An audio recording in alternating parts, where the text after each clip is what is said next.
de l'histoire ndax boo ko comparé ak waxi Ousmane Sonko démb ndax lii yow war nga ko mën a gëm ndax am na cohérence ndax moom moo taxaw jël oto les biens de l'État mis à sa disposition ñoom ñoo jël pour défendre Azoura Fall wutali ko certificat médical ses avocats leurs avocats un certificat médical qui en tout cas confirme que Azoura était un malade mental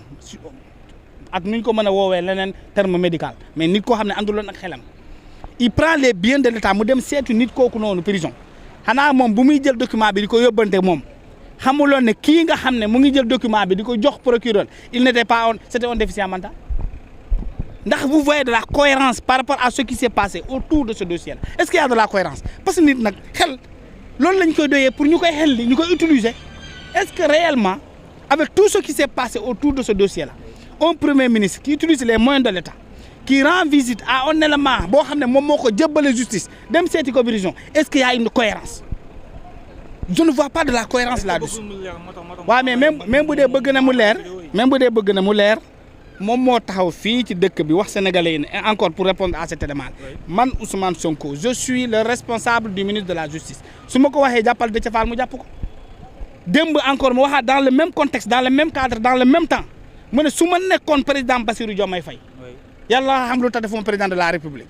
kon ñii di wax nii te waruñoo wax effacé naa leen yàgg na muy waaw mais loolu mooy effacé ranger les murs mooy effacé mooy synonyme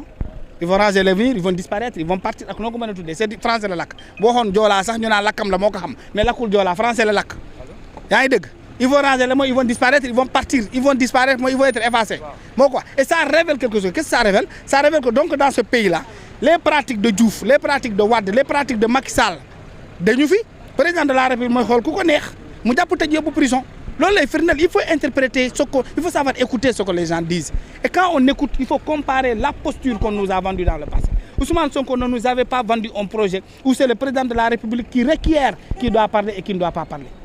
parce que la démocratie c'est la pluralité des idées la démocratie c'est la pluralité de la parole la démocratie c'est la liberté d'expression la démocratie c'est la liberté de presse loolu moo fi xew te c'est cette liberté de la presse qui n'existe plus cette liberté de la parole sur la base d'un article 80 caduc qui n'existe plus dans les démocraties que ñoom ils avaient combattu hier c'est là où c'est aberrant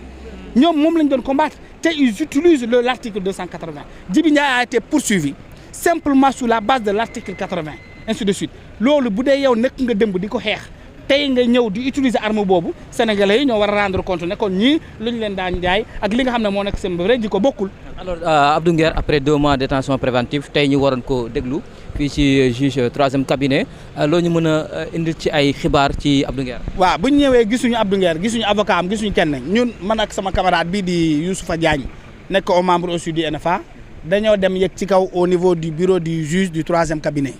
on a tapé et toqué à la porte du greffier de ce cabinet qui nous a ouvert sa porte et qui nous a renseigné que à cause de la grève des greffiers que le dossier a été renvoyé à une date ultérieure et on lui a demandé à quand donc Abdou Nguer allait revenir il a dit que comme ils sont en grève ñoom nekkuñ ci logique di wax ne kañ lay ñëwaat maintenant un avocat aurait informé à une collègue que j'ai contacté que Abdou Nguer devrait revenir demain mais je pense que comme grève bi tey la ak suba yaakaaruma ne dina fi ñëwaat suba même bu ñëwaatee tamit ndax dina fi jëlee dara il est donc victime encore une fois de cette grève des greffiers ce qui montre l'état actuel de ce pays là tout le monde est frustré dans un pays comme ça avec des jeunes qui devraient nous faire rêver man c'est ce qui me déplaît avec ces gens là c'est ma déception la plus profonde et il faudra que ma wax ko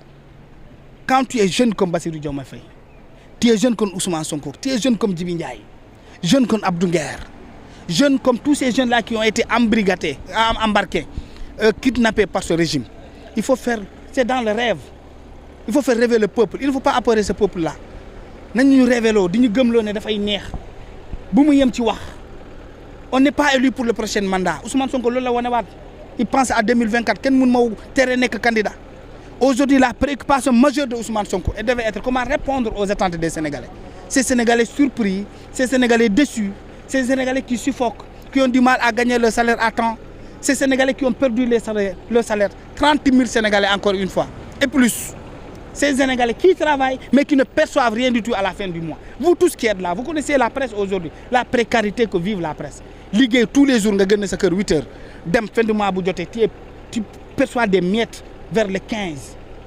loolu moo war a nekk seen préoccupation paa bi ci koñ bi yaay ji ci koñ bi am salaire cancer col de l'utérus nga nekk ci kër gi ak moom mënoo ko may 10 000 ba mu demee hôpital. Cancer du sein et toutes ces autres maladies qui accablent qui fatiguent nos parents dans nos maisons dans nos quartiers nga mënoon def dara parce que yow fi ngay liggéey amul dara mënoo def dara di seetaan di xoole boo nekk ci réew moomu da ngay góorgóorlu pour mën a satisfaire les besoins de ces Sénégalais là ñun foofu lañ doon xaar Ousmane Sonko. Je termine, c'est un point important avant de revenir sur le cas de Bassirou Diomaye Faye. Quand tu es jeune comme c'est Bassirou Diomaye Faye, ce président là, la justice ne devrait pas être ton bilan comme l'a dit l'autre là, Waly Diouf Bodian. Ton bilan doit être un bilan social, un bilan économique, un bilan politique majeur parce que tu fais des réformes qui prennent en compte les avis des autres. loolu mooy dëgg tey lu ñu waroon def naan woy transport Macky Sall posé na tel acte def na lii def na lee ñun fan la ñu war a dem. Ils ont critiqué la distance du BRT ils ont critiqué la distance du TER ils ont critiqué peut-être le train Diamniadio. Ce qu'ils devaient faire aujourd'hui lu ñu waroon discuter fan la TER bi di yem parce que nous allons le rallonger fan la BRT bi di yem nous allons le rallonger fan la TER bi di yem nous allons le rallonger. Nous allons amener un transport moderne qui répond aux exigences du monde. Utiliser la mer, nous avons 750 km de côte. 700 km de côte.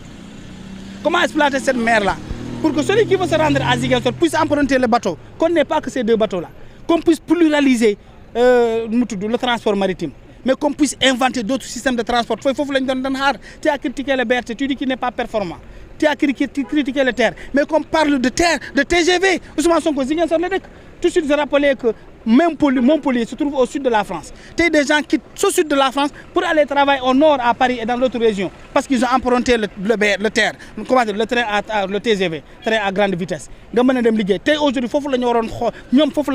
orienter cette politique. Comment est-ce que le Casamance puisse quitter sa Casamance natale, venir tôt le matin travailler à Ziguinchor, rentrer passer la nuit à Ziguinchor ou à Kolda? Maintenant tout tourne autour des personnes, des débats de bas niveau, des débats de caniveau, parce que Moustapha Diakhaté a utilisé le mot gougnafié. En 2011, j'ai rappelé un acteur politique majeur avait utilisé sur un journal à la une. Mais Abdoulaye Wade est un bonimenteur. Bonimenteur, c'est plus dangereux que gougnafié. Mais Abdoulaye Wade est un bon démocrate, un bon républicain, qui veut protéger nos acquis démocratiques, parce que c'est quelqu'un qui a lutté pendant des années. Mais waxu ci yéey ci bàyyi nit ki mu continuer activité am foofu la ñu war a toll Mbass Diakhaté que ça soit Bah Diakhaté Moustapha Diakhaté que ça soit mon grand frère Bassir Fofana aujourd'hui c'est Djibi Ndiaye un enseignant de surcroît qui connaît ce qu'il dit. Vous l'arrêtez parce que tout simplement il a dit que gars yi dañuy jël xaalis bi di nos. Donc vraiment on doit dépasser cela et aller vers des choses les plus démocratiques et essayer de développer. Comment? Le problème du Sénégal, le problème du Sénégal n'est pas la justice. Le problème du Sénégal, c'est le détournement du pouvoir. Mohamed. kon donc mbokku internet Sénégal 7 gis ngeen depuis ce matin ñu ngi fii tribunal de Dakar li ñu fi indi woon nag mooy audition wu Abdou Nguer après 2 mois de détention préventive finalement li nga xamante ne mooy audition qui était initialement prévue aujourd'hui tey